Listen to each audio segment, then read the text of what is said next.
When she finally walked through the door 2 hours later, traffic had delayed her even further. She looked like a different person than the confident woman who had proposed this experiment 48 hours ago. She dropped her hard hat on the floor and collapsed onto the couch. "Can't do 5 more days of this," she whispered, her voice breaking. "Please, I'm begging you, let's end this now." I sat beside her, maintaining my composure. "Day 2 was always going to be the hardest," I said calmly. "But ending now means you'll never fully understand what I handle for our family." She looked at me with genuine tears in her eyes. "I understand enough, your job is impossible. I don't know how you do it day after day." I smiled slightly. "It's not impossible, it's just demanding. And I do it because that's what it takes to build the life we have." After a long silence, I offered a compromise. "How about this? You don't have to go back to the construction site. But there are other aspects of my responsibilities you haven't experienced yet. We continue the experiment, but with modifications." Relief washed over her face, followed immediately by suspicion.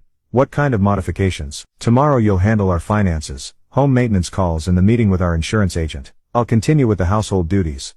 She hesitated, clearly torn between her pride and her desperate need to escape another day like today. "Fine," she finally agreed, "but no more construction site." As she dragged herself to the shower, I allowed myself a small satisfied smile. The construction site had been the most visible part of my responsibilities, but it wasn't even half of what I managed. The next phase of her education was about to begin, one where she'd discover just how much invisible work I did to keep our lives running smoothly. Day 2 had broken her confidence. Day 3 would open her eyes to an entirely different kind of burden. Day 3 of our experiment dawned with a change in atmosphere. No construction site for her meant no 5 a.m. alarm, but I made sure her day wouldn't be any less enlightening. When she finally emerged from the bedroom at 7:30, looking marginally more rested but still wary, I had coffee waiting and a leather portfolio on the kitchen table. "What's that?" she asked, eyeing the portfolio suspiciously. "Your agenda for today," I replied, sliding it toward her. "Our quarterly financial review, 3 maintenance appointments that need supervision, and a meeting with our insurance agent about the policy renewals." She cautiously opened the portfolio, and her eyes widened at the stack of spreadsheets, statements and schedules inside. "First," I began,